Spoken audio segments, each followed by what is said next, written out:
As soon as it actually goes live.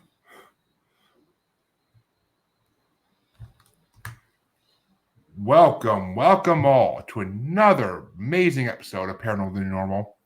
I'm your host, as always, Jeremy. And I'm here to try to make the world seem a little more normal. Do we ever accomplish this goal? Let's be honest. No, we never accomplish this goal because the world's not normal and it's never going to be. We accept this and we move on. But of course, I brought a guest with me to try to help me bring some normalcy to this world. I don't think we're going to help much with that tonight, but we'll see, as always. And my guest tonight is Floyd Wills, author and researcher of ancient mysteries, as well as a podcaster I just found out. So there we go. But first things first tonight, Floyd, how you doing? I'm doing well, Jeremy. First off, I want to thank you for having me on, and I want to thank your audience for tuning in. I think we're going to have a very fun and interesting conversation on my book, The Red-Haired Giants of Lovelock Cave and Other Ancient Mysteries, and talk about giants. And there's a lot of other interesting subjects in there as well if you want to go down some other rabbit holes. So I'm game. Oh, giants are my bread and butter. We're going to giants We're going eventually to at some point. giants. Yeah. But let me ask you this first. This is the first thing I ask everybody because it sets the stage for this great show. What got you into the paranormal, supernatural, spiritual worlds, even with the ancient mysteries you look into? That's a great question. I had a personal experience when I was around 15 years old. I was living in an apartment with my mom and dad and my older sister, and we had a paranormal experience there. We had some friends of the family that would come over on the weekends and play cards with my parents. They did that for years and years. And the wife was named Patty, and she was a very lovely lady, very tall, big bone, had huge hands. And when she would knock on the door, it would sound like someone was trying to break the door down. And my dad used to give her a hard time and said, "Hey, take it easy. You're going to break the door down." At any rate, unfortunately, Patty, she was diagnosed with terminal cancer. And so her husband worked during the day, and he was going to put her in a care facility during the day while he worked and then pick her up in the evening. And my dad had injured his back, and he was disabled and wasn't working. And so he told her husband, "Well, why don't you just drop her off in the morning and we can play cards and hang out. And then when you get off work, you could come pick her up." So that was a great arrangement for everybody. And one day they were playing cards, and Patty had a seizure, and she literally died in our apartment. So immediately after that, literally the next day after this traumatic incident happened, we began to hear knocking. We would hear knocking on the front door, and of course we would open it up, and there would be no one there. And we would hear knockings on the walls. Sometimes we'd hear a tap on the window, and look out the window, and there was no one there. So this continued for several days, and it was very unnerving. My dad wasn't really a believer in the paranormal, but I'll never forget the look of fear on his face when we were all sitting in the living room, and there was a pounding on the door, and he got up and opened the door, and there was no one there. So we had some neighbors next to us, an older couple, and my mom had spoken to them about it, and the wife said, "Well, is it okay if I bring my Bible over and I'll read some passages out of the Bible and sprinkle some holy water, and I'll see if I can help in this situation?" My mom was totally up to it. So this older lady shows up at our apartment, and she breaks out this big old Bible, opens it up, starts reading passages, starts sprinkling holy water and walking around from room to room. Now, I got kind of weirded out, and I'm kicking myself because I wish I would have stayed. But at that time I thought, wow, this is really weird. I'm going to go hang out with my friends. So my sister stayed, and she witnessed this. And so she relayed the kind of the second half of the story of this woman going around, sprinkling holy water, and all of a sudden she's speaking, and her voice changes. So her voice changes, and she said, "This is Patty speaking, and I'm sorry, I didn't mean to scare you guys. I just didn't get a chance to say goodbye, and so I wanted to say goodbye to you all." And so after this process happened, literally the day after, the knockings completely stopped, and we didn't hear any more of that. Wow, that's a one of a kind story, honestly, that we don't hear too much on this show. That's amazing. Mm-hmm. I something I would actually love to bear witness to one day. I mean, spirit possession. I mean, and not possession in a bad way, folks, where it's demonic or anything. Just spirit possession, which I've read about in books, but I never actually really heard of happening. So that's fascinating. That's completely fascinating. Yeah, and Jeremy, it's like what you're talking about, like spirit possession. Like even though I was weirded out by it, it did scare me a little bit. Like I didn't feel like it was like a threatening energy, like it was an evil energy. I didn't get that from that experience. So it made sense to me when my sister told me the story, and the lady was speaking in this other voice and said, "Hey, I just want to say goodbye. I didn't get a chance to say goodbye." So I didn't feel it was any kind of a demonic or threatening energy at all. Well, that's good. And I mean, let's be honest, who wouldn't be scared in that situation? As a kid, I would be scared too. I mean, Absolutely. I never had to deal with spirit in my life, like head on. And to this day, I don't think I would actually handle it too well. I mean, even when I get a creepy feeling in my haunted house, which I podcast in my podcast studio is in the garage, which is where his favorite haunt is. So I've yet to see anything, but if you want to show yourself, Raleigh, be my guest. But I invite you to show yourself any day of the week, especially on a podcast. Please show yourself on camera. I would love that. But that would definitely boost my rankings a little bit. But I have videos though of spirit orbs flying around my garage and flying in my son's bedroom, and it's wow, interesting, creepy. But yeah, let me ask you the second question I asked everybody. Well, actually, okay, well, you kind of just answered it, but do you have any other experiences like in looking at all these ancient sites I've seen you photographs of you in? Have you had any experiences in any of these ancient sites, like with spirits or even cryptids that are protecting the sites? Yeah, that's a great question. I haven't really had any experiences that stand out. However, at some of these sites that I've been to, um, they feel very peaceful. I went to a place called Serpent Mound in Ohio, and I've heard of it. it's one of the largest effigy mounds in North America, serpent mounds in North America, and I think it's about the length of a football field. And they have a lookout tower that you can climb up, and you can look out over this giant mound and see it from above, and it's really amazing. And when I was at that site and walking around, I just felt a real sense of peace, unlike most places I've been. So it was a good feeling. It wasn't any kind of a weird feeling, or that there was some kind of bad energy there. So it was a sense of peacefulness. And then there were some pyramids I went to outside of Mexico City called Teotihuacan, which means place where men became gods. And that is one of the most amazing archaeological sites I've ever been. There's two huge pyramids, the Pyramid of the Sun and the Pyramid of the Moon, and they're connected by a roadway that the Aztecs called the Road of the Dead. And on either side of that road are a series of smaller pyramids. And when I was at that site, I mean, I was just in absolute awe and amazement of what I was looking at. And this is a site where you can actually climb the pyramids. And what I found interesting, Jeremy, is that the steps going up these giant pyramids, they weren't made for the stride of a normal human. These things were very, very steep, as if they were made by giants. Which, I mean, honestly, you're not the first person on the show to approach that theory, and I've heard that theory before, and I love that theory because, okay, well, I'm gonna save giants for a little later because that's gonna be a big part of this episode. Yeah. But I actually just had a thought, and it goes back to a Native American folklore legend that I've read when I was a kid. But Serpent Mound. Now, I don't know if you ever heard of the legend of I don't know what the hell it was called to begin with, but it was basically about a war between snakes and Native Americans, where they got sick of Native Americans killing, and the snakes got sick of Native Americans killing them.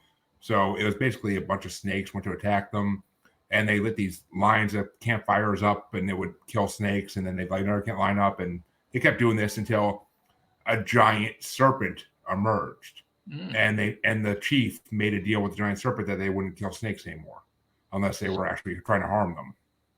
Interesting. No, I've never heard of that legend. It was in a Native American folklore book I read when I was in elementary school. I'm pretty sure. I used to love reading Native American tales, ancient mythology tales, books about Yeah. books about Bigfoot. Which, if I'm not mistaken, you were the same way when you were a kid. You loved I all was the that stuff. same. Yeah, I was a kid that I'm sure you were too. You'd go to your library and you'd check out like the books on the Bigfoot and UFOs and anything like that, paranormal type stuff. I went to a very, very small elementary school, like Okay. literally maybe a total of 300 students, if that. Oh wow, that So, is very so small. I mean, it's shut down nowadays. They shut it down because they just put all those students in other schools, which I honestly think was a dumb idea because smaller classes make for better students, in my opinion. Yes, I agree.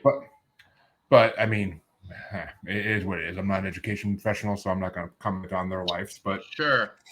But I mean, yeah, I think it was a stupid decision. But yeah, and the library, there's literally one book on Bigfoot, Loch Ness Monster, and yes, living dinosaurs too, which we may get into a little bit later. But Okay. that was the one book I had in elementary school, and I checked it Okay. out. I worked in the library my 4th and 5th grade years. I worked in the library during my lunch period, just because I Okay. loved seeing all the books and being able to see which ones I wanted to read. Because that's all I would do. That's all I would do mainly is put away books that people returned. So I Right. would literally just put away books like that. And I mean, the books about snakes terrified me. Like people used to actually tease me with those because they knew it would freak me out. But Right. blame it on Do the you have Native American legends. do you have a large book collection now? Are you a book collector now or I unfortunately, as much as I like to be, I am not because I'm like, okay, I can get this on Kindle for free with unlimited. I'm just gonna read it on Right. Kindle. Yeah. Like it's like why would I go to Redbox and rent movies when I can get most of them for free on any streaming service or Yeah. It's interesting, yeah, how technology has changed everything as far as that goes. Yeah, very I mean, interesting. I used to have a huge book collection and I still have a lot of it. Like, don't get me wrong, I still got my original copy of the first 5 books from the John Carter of Mars series, and I Oh, love that. cool. I love that book, but and I still have a lot of the other young adult fantasy novels I read up into my 20s, and I still read them if I can because they're good books. But Yeah. I mean, yeah, anything fantasy based I usually can read. But I have kids now. I have dogs. I have a wife. Reading. Oh, yeah. I'm on 4 podcasts. I have a full time job. Like reading's not an option anymore, really. I'm Right, actually yeah. I'm actually in the process of trying to read one of my first guests in this show. Her Mhm. second book, she just sent to me and a few other people at the beta read it, and Okay. which I consider the biggest honor. Thank you, Brandy. Your first book. You know how much I loved your first book because I read it within like a week to get ready for you coming on the show. Only time I ever read a book for a guest, unfortunately, because I just don't have time usually. But it was just such a good book and she knew I loved it, so she wanted to send me the second one so I could like kind of proofread it for her in a way like other people Mhm. are doing. And I mean, I love she did that. I'm a few chapters in. I need to see. It's the problem. I'm having trouble finding time to read it. That's the problem. But Yes, you sound like a very busy individual. So, in addition to reading books when I was younger, back in the '80s, what was really popular on TV was a show called In Search of. Are you familiar with that? With late great Leonard Nimoy Leonard was the Nimoy, host, and I Doc, love that Doctor show. Spock, freaking Doctor Doc, Spock himself. Dr. Spock himself. I thought he was a fantastic actor, and I just loved the sound of his voice. And he was just, to me, he was the perfect host for a show like that. And In Search of, they talked about UFOs and Bigfoot and Atlantis, and just all these different strange topics. And I was hooked. I loved watching that show, and so that show was a big inspiration for me, getting into some of the things that I'm into, like the ancient civilizations and giants and that type of thing. So it carried on over into adulthood, and later on, I discovered the works of Zachariah Sitchin, and he talked about the Anunnaki, going back to the ancient Sumerian legends, and of course, they talk about giants, and of course, there's biblical accounts of giants, and I get into that in my book. A very, very Oh, fascinating. there are accounts of giants. I mean, back to the tale of God, Gilgamesh from Gilgamesh, yes. Gilgamesh from Mesopotamian folklore. Epic of Gilgamesh, and I do talk about that in my book. In fact, there was a BBC article that came out, I believe it was in the early 2000s, that claimed that they actually found the tomb of Gilgamesh. And it was this article, and I thought it was very interesting. They were going in depth about this particular archaeological site they found, and they said it matches the Epic of Gilgamesh. And I would, and I could not find any follow-up articles or anything on it. It was like it was that one article, and then it just nothing more about it. I mean, I feel like the world government, like, call them Illuminati, call them NWO, call them Freemasons, whatever you want to call them. Yeah, there are organizations out there that want to prevent this real history from being found, and that's a downfall in this society. Is that these people can stop us because I mean, all right, let's get into it. Screw it. Let's go. All these giant graves that are found, and then the bones disappear within a day. Like, and they're going to the Smithsonian. Well, really? Why have they not been displayed at the Smithsonian yet? That's a very good point. In fact, I think there's been over 1,500 newspaper articles documented that researchers have uncovered, and there's probably more coming forward than that. And, could some of those have been, misidentified skeletons? Could maybe there be a few hoaxes? Yeah, there could have been a few. But when I started making this collection of old articles, going through these old newspaper databases, I was finding a lot of consistencies between these articles, a little like just strange consistencies, like skulls found with like a protruding brow ridge, massive jaw bones, and in some cases, double rows of teeth. And in fact, they would be very specific, and they say there would be a double row of teeth in the upper row. And so these articles would kind of match with each other, and we're talking about a span of time going back from maybe late 1800s into the 1960s. And there was just these really strange inconsistencies. And it's like, look, there was no internet back then. Like, a hoax couldn't, just with a click of a mouse be spread across the world. I mean, those were different times. And when some of these articles were written, I mean, there wasn't even, telephones, or very few people had telephones. So I saw a lot of consistencies in the reports that I was seeing, and that gave validity to what was being described in these articles. Exactly. I mean, they can't all be fakes, like the Cardiff Giant that what the hell's his name? The guy that Hugh Jackman played found. Right. Yes, I know about the Cardiff Giant. And when you look at pictures of that, it looked just like almost like a statue, like it was supposed to be a fossilized giant. It looked to me, it looked very fake. But these other reports that had some validity to them, they said they were skeletons. They were giant skeletons, and they just, like I said, they described some of these giants being 7 feet tall, 8 feet, 9 feet. I have a report in my book of a giant skeleton in Pennsylvania that allegedly that was, like 15, 16 feet tall. I was gonna say, those are the ones I hear about. I mean, 7-foot giant, I mean, it must have been a kid, because that wouldn't impress me much, because I'm 6 foot tall. So right, yeah. I've met people that are a foot taller than me, and it's still not that impressive. Like, it's daunting. It's daunting when you're 6 foot tall and you find someone taller than you. It's kind of like, okay. But I mean, they can't all be not everything that's found is going to be the Cardiff Giant, like P.T. Barnum tried displaying as a real giant. Like, it just. That's the name I'm trying to think of, people. I can never think of his actual name. I always just think of Hugh Jackman now. But right. Yes. And, and one of the central stories in my book focuses on Lovelock Cave, which is in Nevada. And the Northern Paiute in that area have a tradition that goes back hundreds, maybe even thousands of years, of this race of red-haired giants that lived in that area. And they called them Satika. They were known by a number of names, Satika being one of them. Satika means tule eater, and tule is like a water plant. And there was a lake around that area, and at one time it was very marshy. And allegedly, these giants, they would use the water plant for various things. They would make basketry out of these water plants, even like sandals. Like there was a woven Thule sandal that came out of Lovelock Cave that once I did the measurements and translated it into shoe size, it came out to the size 29 shoe. And yes, I looked through all the records of the biggest feet, and no one matched size 29 shoe.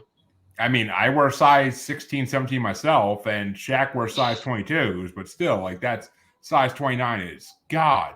I mean, imagine the correlation there with what they say about big feet. I mean, Jesus. Yes, exactly. Well, it was interesting because I have a photo of it in my book, and it was actually sent to me by an anthropologist at the Nevada State Museum.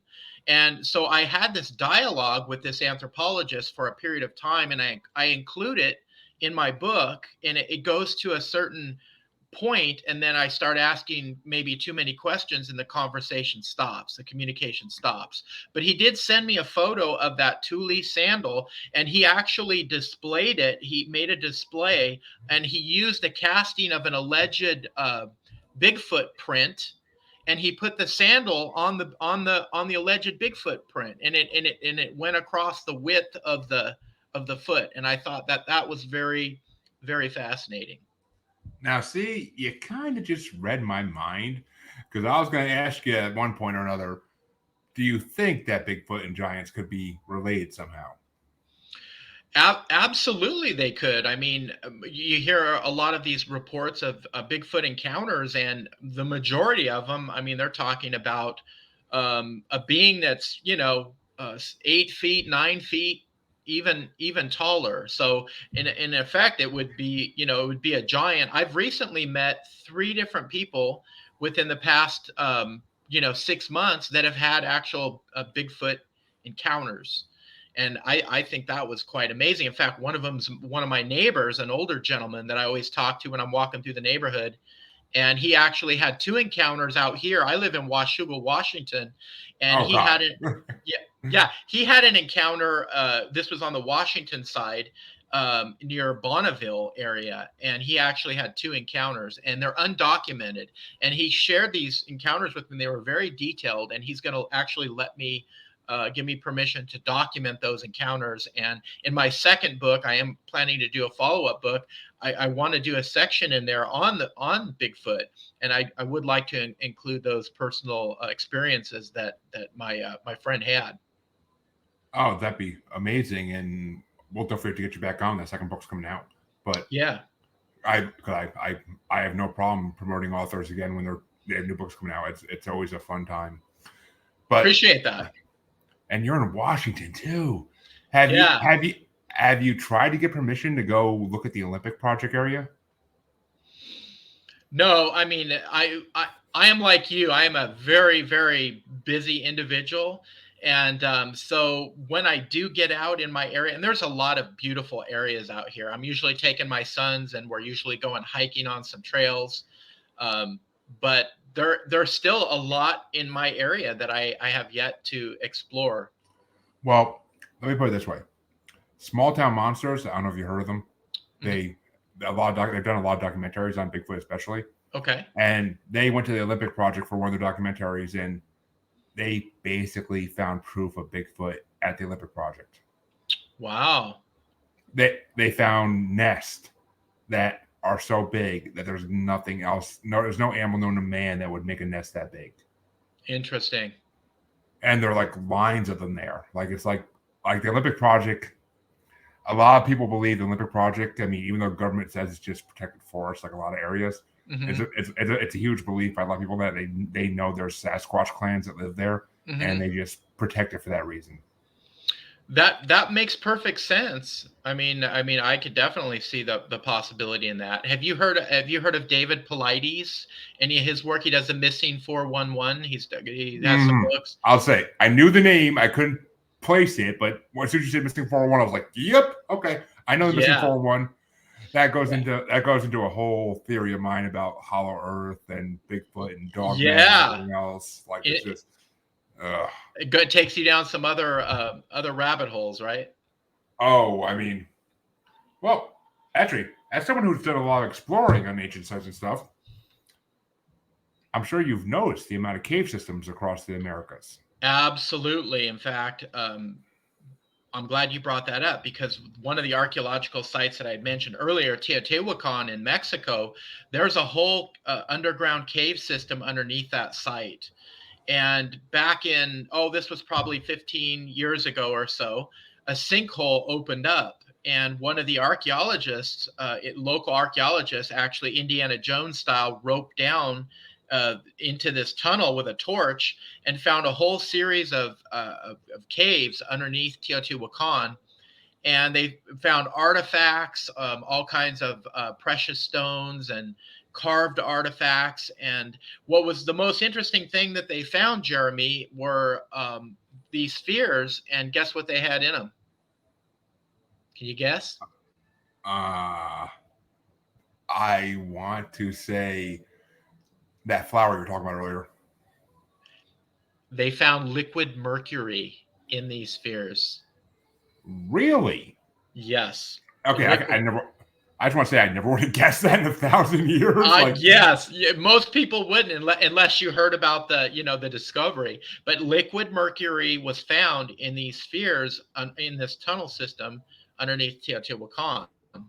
And I talk about that in my book. And obviously, liquid mercury is very toxic. And to even handle it for any period of time, you're going to cut your lifespan short. There's a reason there's a reason they don't sell those thermometers much anymore. But yeah, that's right. And what's interesting is if you get liquid mercury cold enough, it can actually produce anti-gravity properties. In fact, I was watching an episode of Ancient Aliens, and they were doing this experiment. There was like this track, and it had this magnetic track, and the scientist it looked like a little puck, and he said it was filled with something that was equivalent to liquid mercury. It wasn't liquid mercury, but it had the same kind of properties. And the reason why I didn't use liquid mercury is because it was so toxic. But he got it cold enough to where that little puck floated up above the track, and it was going around and around and around, just floating around. And he even put an object in front of it, and it stopped, and it went around, and then it continued to go all the way around the track. And one of the hosts from Ancient Aliens asked the scientist, he said, well, is it possible if, there was a way to make some type of a craft that was powered by liquid mercury, and if you could continually keep that liquid mercury cold enough, is it possible that you could create an anti-gravity craft? And he said he believed that, yes, that is possible. Well, I'm sure the government's already figured that the hell out by now. Oh, yeah. Definitely. But Definitely. I mean, that would also explain. I mean, liquid mercury, I'm pretty sure, is, as far as we know, only found on Earth, as far as we know what planets we've been to. But I mean, I don't think they ever said they found it on Mars. But yeah, I'm not sure. I don't remember ever hearing that. But I mean, that right there could be proof that extraterrestrials lived on Earth at some point, and that's what they started using for the ships. It's very possible. It's an interesting question, because you have to ask yourself, well, why of all places at this ancient site did you find these spheres with liquid mercury? Now, conventional archaeology would tell you the ancient people used liquid mercury as a scrying device, which is like, how, the crystal ball kind of thing. You look at it and you can, divine or, make predictions about the future. And so conventional archaeology would tell you, they would just use that as a scrying device. So who knows? I mean, but then again, they want to tell you a lot of things about ancient people. That's right. Right. I mean, I'm waiting for the day that they prove Heracles was a real person, but that's just the way it is. I mean, the way I see things, it's like I am all about the government hiding everything, because why wouldn't they? Information is power. Why wouldn't they hide things from? Because yes, human beings would freak the hell out if they realized everything that was going on Earth, but it's still our right to know. It's our right to freak out over it, because it's our planet. I mean, we live here now. whether we were created here, or whether we were bred here, or whether we were slaves here originally to another species. Who knows? Who knows? I mean, because I've had two guests previous. One is a Atlantis researcher. Okay. And him and his partner believe they found the central city of Atlantis in the African desert. And that the idea of a city sunken into the sea, it might have been one of the like province states of Atlantis, but it wasn't like the main place. Right. Like the Greeks may have took that city and sank it, like whatever, like it happens. But on Earth, it happens a lot with war and humans. But yeah, I mean, most definitely. He's under the belief that all these ancient alien species, pretty much, they civilized Earth. They either created us, or we were already here, and they just made us slaves, and then eventually they left us to breed and survive on our own devices. But I mean, it's just, he had a lot of theories about that, and it's interesting though, because he believes he found the central city of Atlantis, which before that interview with him, I have never heard of anybody saying that. Right. Yeah. And that's in a desert. It's in a desert, which yes. I mean, evolution and time do things to areas, but still. Right. And there could have been also too cataclysmic events. We do know that about close to 12,000 years ago, our planet was hit by a massive comet that broke into pieces and hit North America and Europe. And that gets into the works of Graham Hancock, which have been a real big influence on me. Reading his first book, Fingerprints of the Gods, and then his follow-up book, Underworld, what gets into a lot of these sunken cities. There's one, Yonaguni, off the coast of Okinawa, the giant structures there. There's Dwarka, there's some structures in India, out in the ocean. And so who knows? There could have been a massive cataclysmic event or series of events that wiped out these very advanced ancient civilizations. Oh, God, yes, there could have been. I mean, and who knows if they were natural events or if they were caused by something. Like, yeah. I mean, this is a long shot, people. Don't even quote me on this, please. But who's to say that aliens can't control comets to some degree? Come on. I mean, it's possible. They can control a lot. If they can invent ships that go through dimensions to get to Earth, what the hell else can they have the capability of doing? I mean, come on now. Like, it's just... I mean, don't quote me on that, please. I beg you. well, you bring up a very good point, Jeremy. There was, I think there was some, I don't know if it was an asteroid or something that came near the Earth a number of years back. They named it Oumuamua, and some scientists were saying that could have been an extraterrestrial craft that had, that was concealing itself, and it's going along right along with what you were just talking about. Yep, and I mean, yeah, I've heard a lot about that actually, because I listened to a podcast called Wild Thing a few years back, and it's actually Grover Krantz's niece that does the podcast. Do you know who he is? I'm assuming. No, name again. Grover Krantz. The name sounds kind of familiar, but I'm not making a connection. He is one of the forefathers of Sasquatchery. Oh, okay. And his niece does this podcast, Wild Thing. And the first season she talked all about Bigfoot. And the second season she did aliens. Okay. And during that season she talked about that the structure in space you're just talking about. Oumuamua. Yeah. Oumuamua, yeah.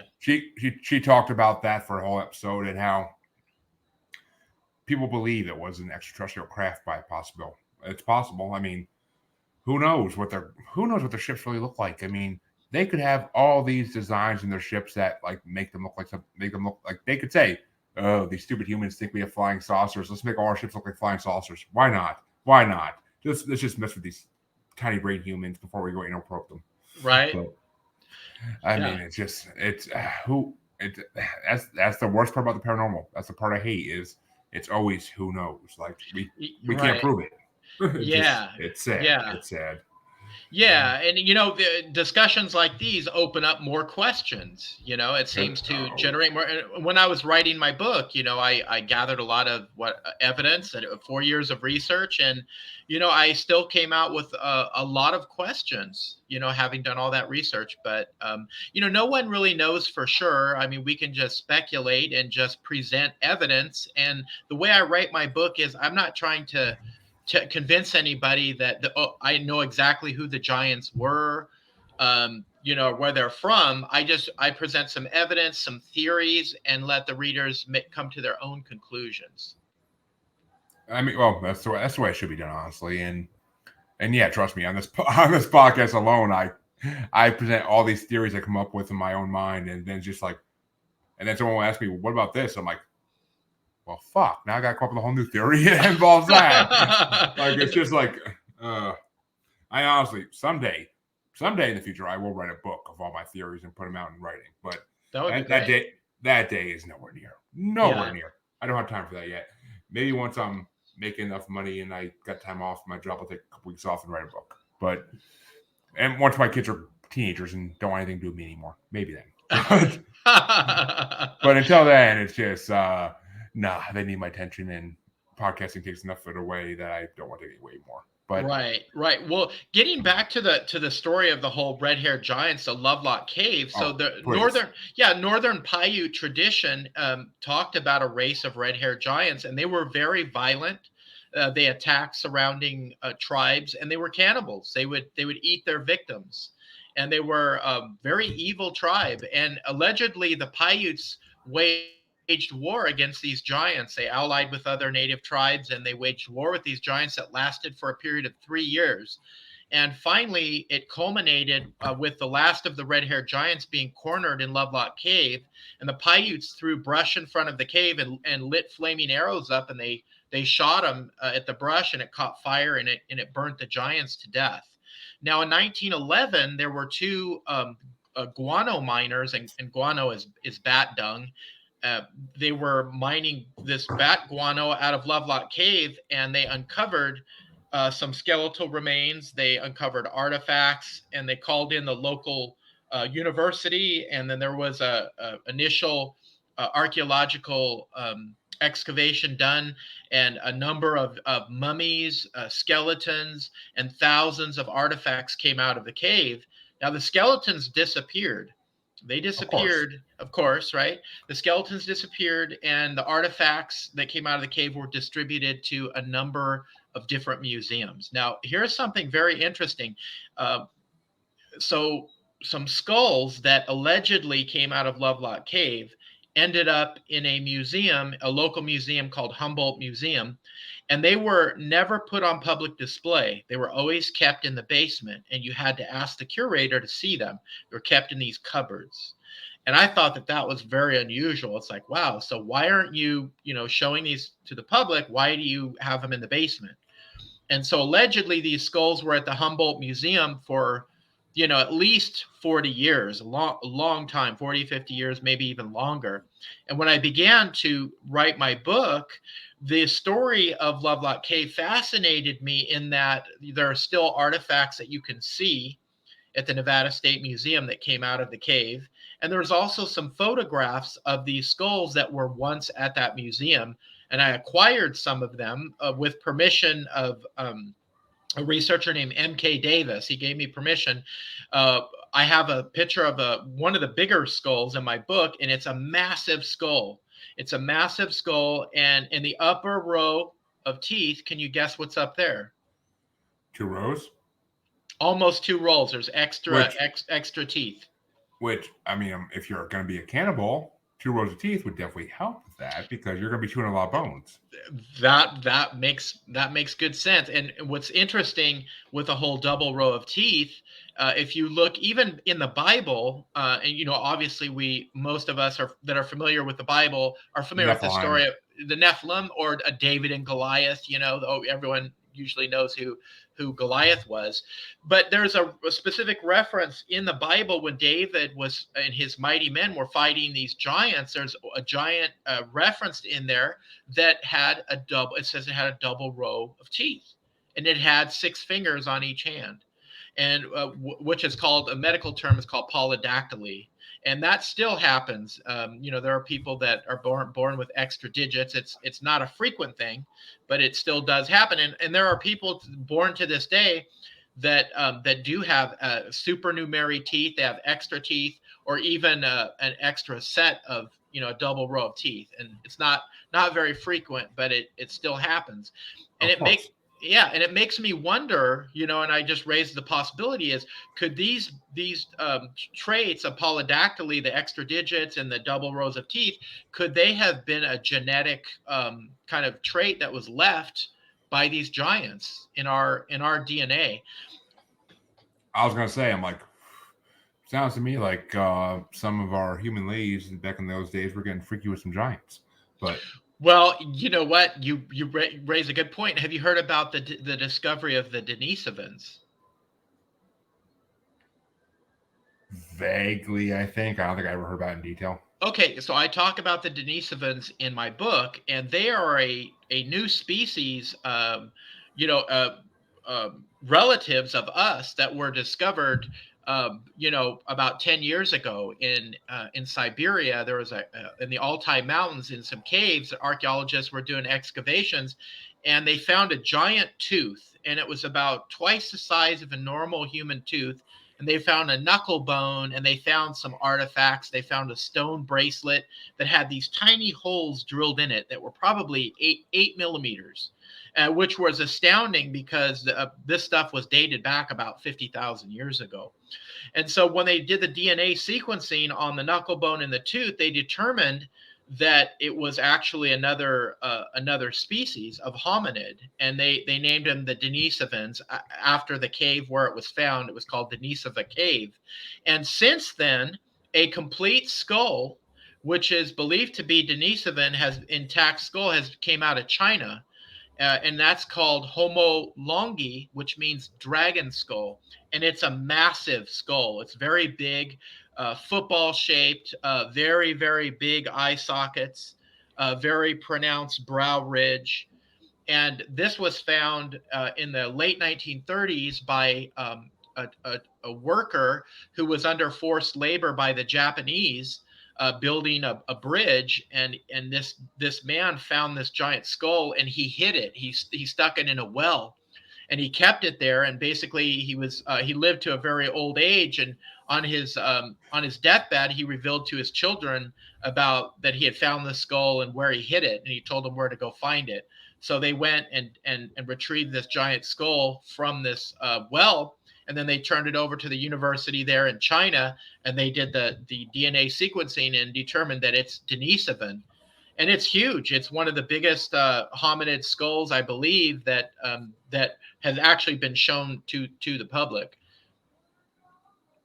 Wow. I mean, it's funny because when I was getting ready for this conversation tonight, I never actually write anything down because that's just not my style. Yeah. And even in school, it wasn't my damn style. But it's all kept up here in this mystery of a brain of mine. But I was going to actually bring up dragons at some point because, I had a previous guest on this show, Lon Strickler, who was a paranormal investigator out of Pennsylvania. Mm-hmm. And he's had a lot of reports of dragons appearing outside of mines in Pennsylvania. Interesting. Which, dragons, same as giants, dragons are in every folklore going back as far as we can find folklore. Yeah, it's a good point. And I actually do have a section in my book on reptilians, and it gets into, things like dragons and reptilians. And if you look at, your major ancient civilizations, usually when the serpent is talked about or dragon is talked about, it's usually associated with knowledge. Like, of course, we have in the biblical accounts of the Garden of Eden, we have the serpent, and of course, it wasn't, obviously given a good rap in that story, but it represented, knowledge. It was associated with an ancient knowledge. And then you have the ancient Anunnaki, the Sumerian tales that you had mentioned earlier, and some of those beings were supposedly reptilian. In fact, I have a picture of a statue, an ancient statue that came out of Samaria, and it's of it looks like a lizard, a woman, and she's holding a little baby, and the little baby is a little lizard person. And so we have all these accounts, and if you go back to ancient China, all the imagery of the dragons, and in their culture, in the Asian culture, the dragon is usually looked at as knowledge and as something lucky or good, where in the European cultures, if you look back, the dragons usually represent evil. And that's where you get the stories of the knight in shining armor going to slay the dragon to save the princess, right? Or the monk in the one English case, but yeah. Yeah. But I mean, I'm trying to think of what the hell. I don't think I've in my notes in any of these previous episodes lately, but I'm trying to think of the name of the alien species that Starseeds dealt with a lot. I can't think of the name for the life of me right now, but it's one of the ancient alien species that supposedly helped find Earth and colonize it with us. Oh my god, Palladians. That's it. Okay, Palladians. I have heard of the Palladians. Yes, I have heard of them. Because supposedly, from what I heard, the Palladians and Anunnakis were at war with the reptilians on Earth. And I mean, from what I've heard, the reptilians and Anunnaki were mainly covering the area that is now Europe and Asia, and the reptilians were mainly covering what is now America, honestly, ironically enough, but which is where we get all these stories now of an underground LA city of gold, and that is controlled by reptilians. And supposedly reptilians are in the world disguised as humans, like Skrulls, basically. But their size, I mean, I'm sure you've seen like the videos on YouTube and stuff of like, oh, look at this news anchor's eyes, how they go side to side when she blinks instead of up and down. It's funny that you mentioned that, because there was a recent news report. Some woman on an airplane said, "Did you see that?" I don't know. I don't know what to make of it, but it's very unusual for sure. I don't know if this woman was. I don't know enough about it to know if this woman was on drugs or drunk or what. But yeah, I mean, would it surprise me to see that on a plane? Not really. I mean, the reptilians supposedly have taken over world society on a major level, and we can't prove it. Like, it's just the biggest. It's been one of the biggest paranormal mysteries since I got into conspiracies. Yeah, David Icke talks a lot about that. David Icke talked a lot about the reptilians. Well, what's interesting is, we have a part of our brain called the reptilian brain. They actually call it the reptilian brain, and it's that part of our brain that just acts purely on survival instinct, and it's very territorial. It's not emotional. And I found that quite interesting, that, we actually have a part of the brain they call the reptilian brain.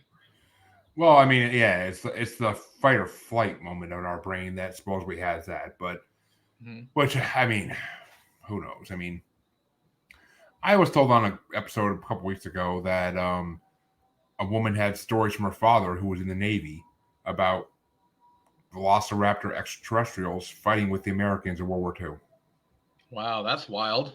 When that episode actually releases on podcast, oh my God, you can actually hear me like try to compose myself for like a couple minutes as I'm trying to figure like out how to wrap my brain around that. Exactly. Yeah. But is it possible? Yes, in the paranormal world, pretty much everything's possible. But does that make sense to me?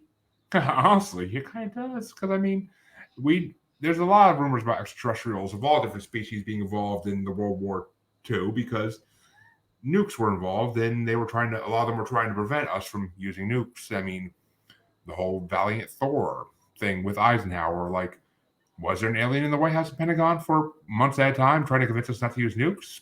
I could believe it, because if I see a little dirtball planet that's all of a sudden getting all this power with nuclear bombs and stuff, I'm gonna be like, we need to go send someone down there. We need to go talk to them and tell them this is not a good idea. You're going to destroy yourselves in the process.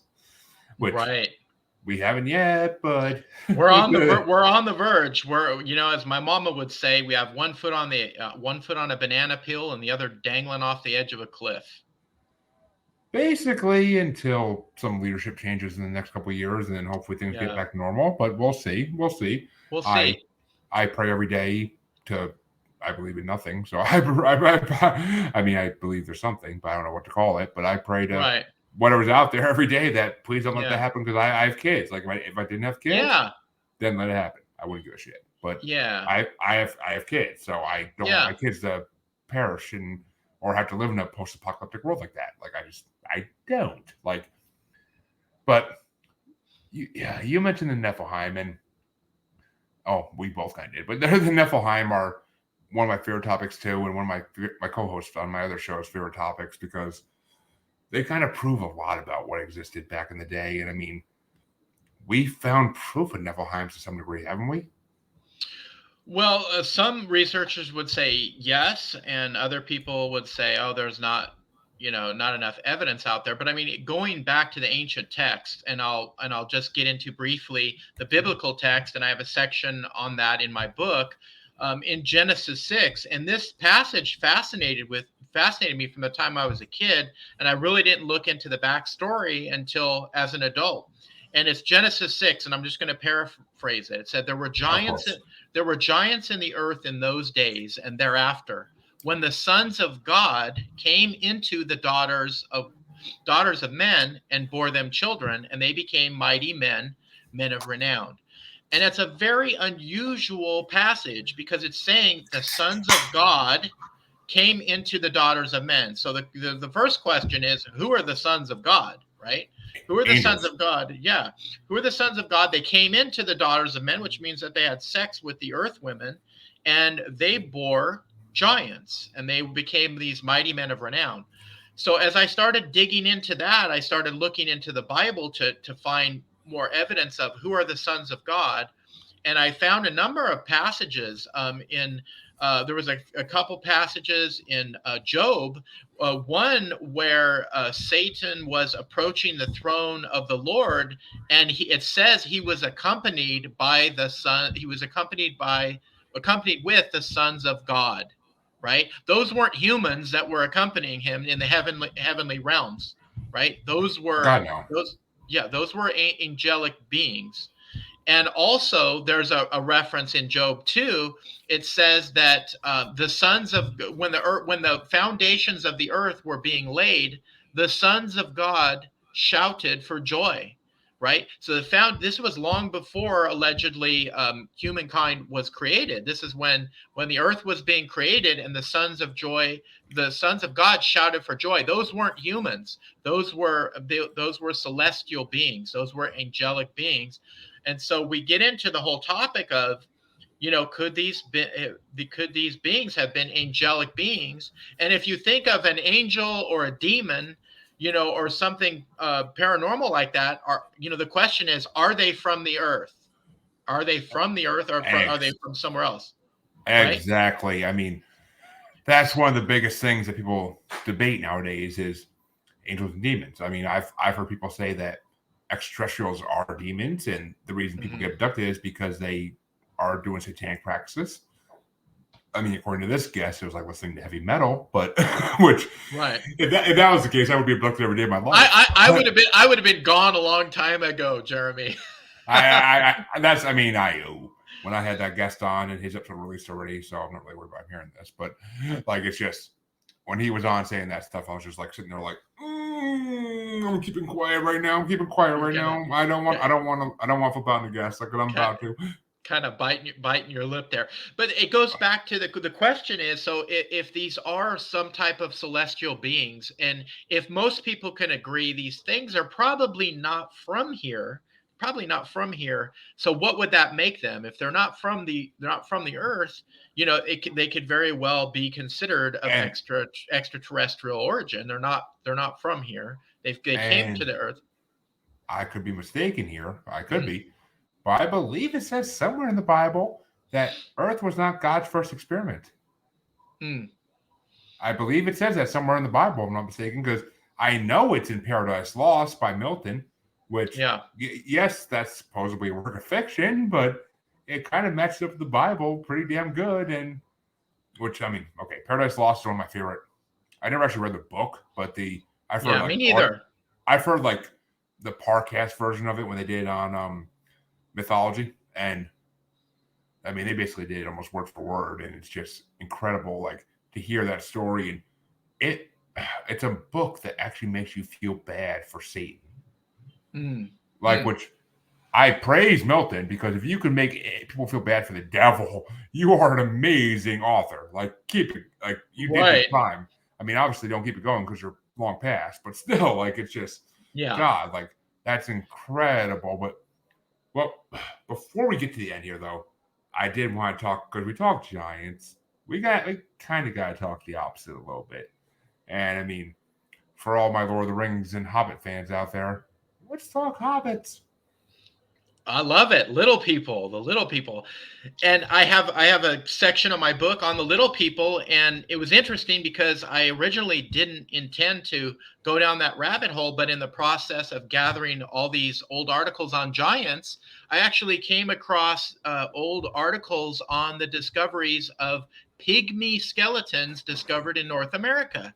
And so I started making a little collection of these articles that I found and doing research into that, and made a discovery that in most Native American tribes, not only are there oral tradition talk about giants, but they talk about little people as well. Yeah, I mean, I've heard so many stories of the skeletons of like little people found around the world. Like it's just, I mean, and if you look in Asia, they basically prove the orang pendek exists, which is a little Bigfoot. So Yeah.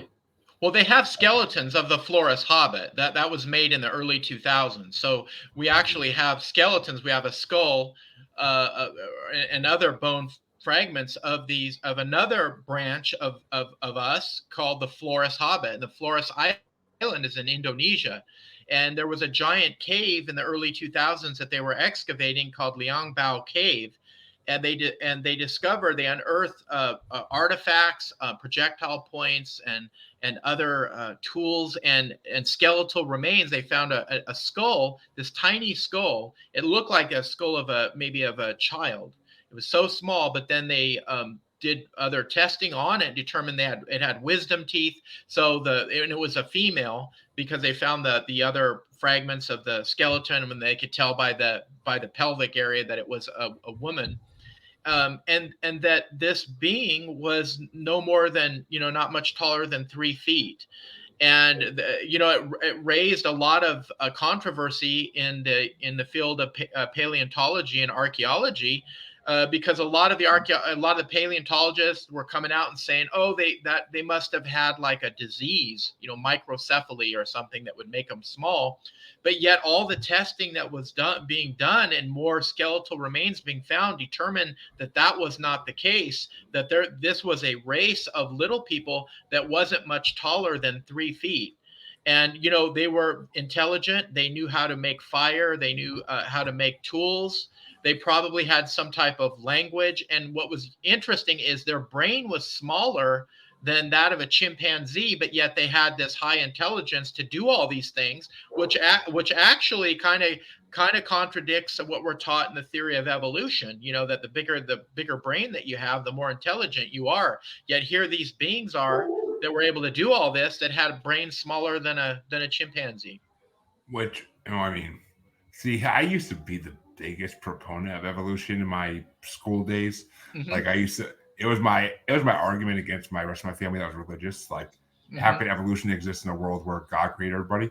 But and evolution is more proven. But I mean, at the end of the day, if you ask me today, do I believe in evolution? I'm like, I question it, because I don't think it's the full story. I mean, did we evolve?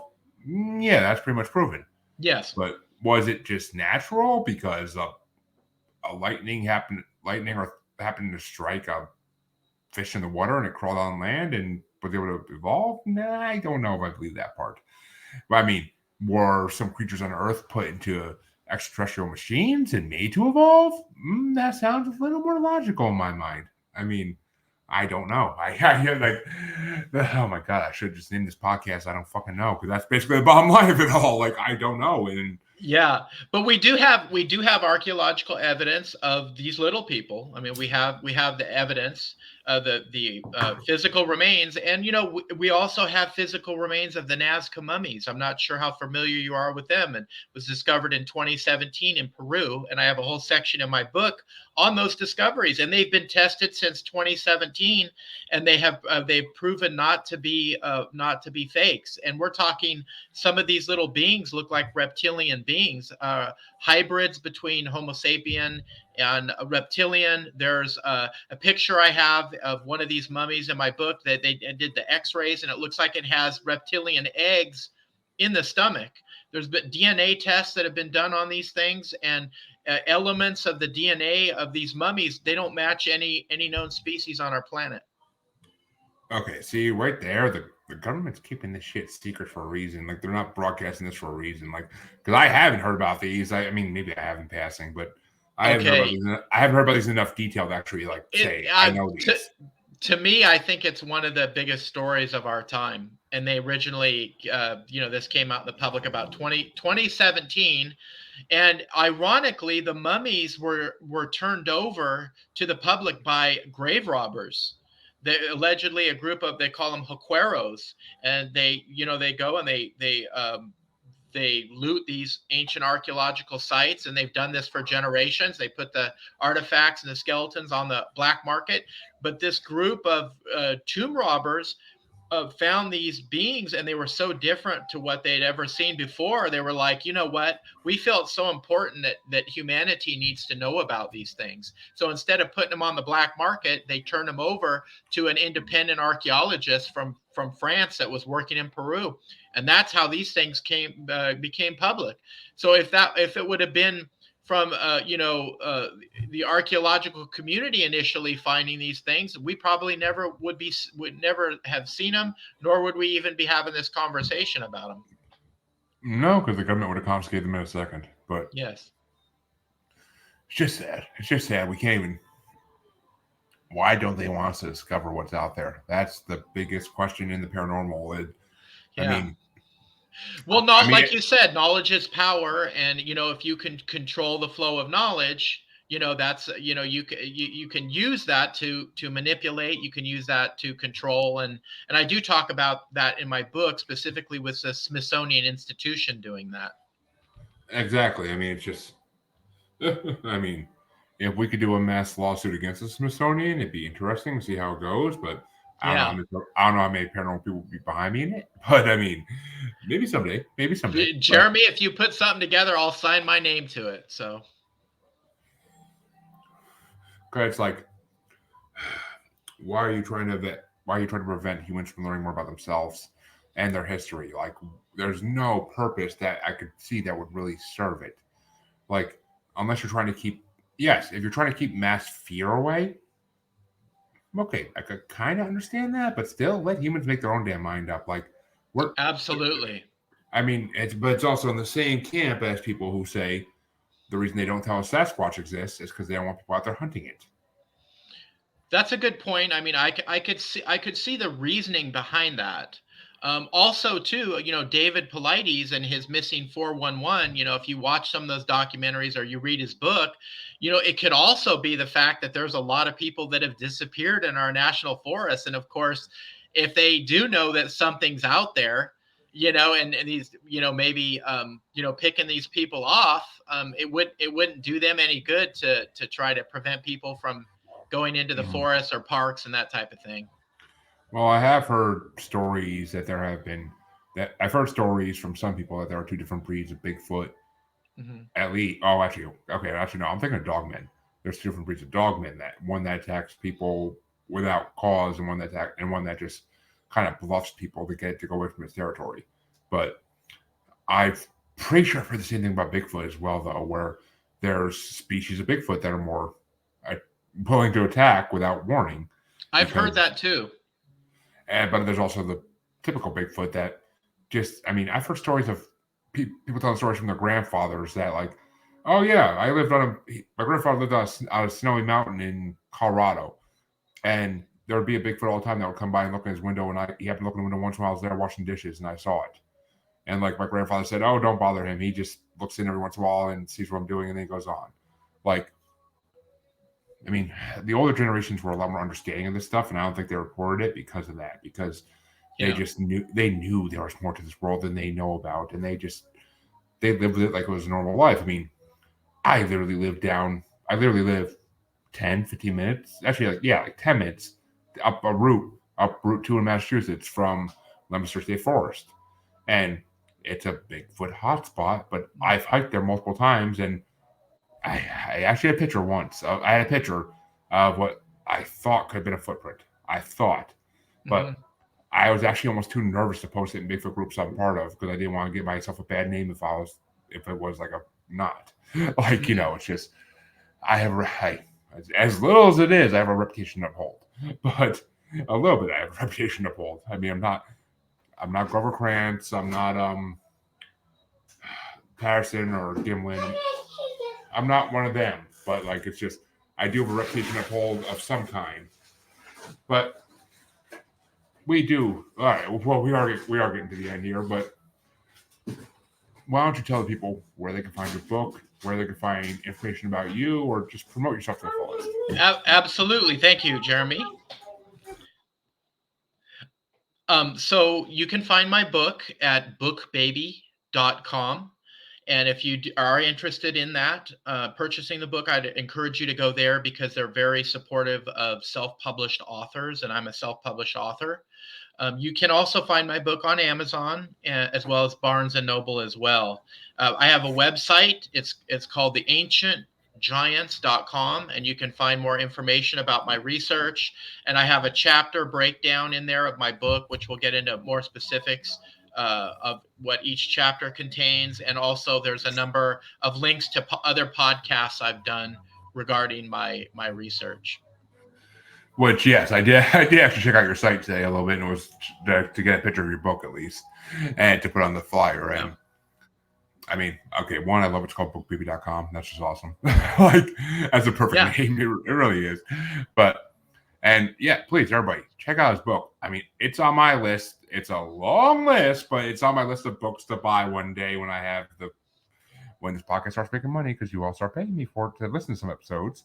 Then my book collection one day will be huge of all the people that I've had on my show. And I have some signed ones already. Hopefully I'll get all of them signed at some point, but we'll see as time progresses. But I'm working on it. I need to start making a little cash from this first, but Patreon coming soon. I keep saying that, but it's coming eventually.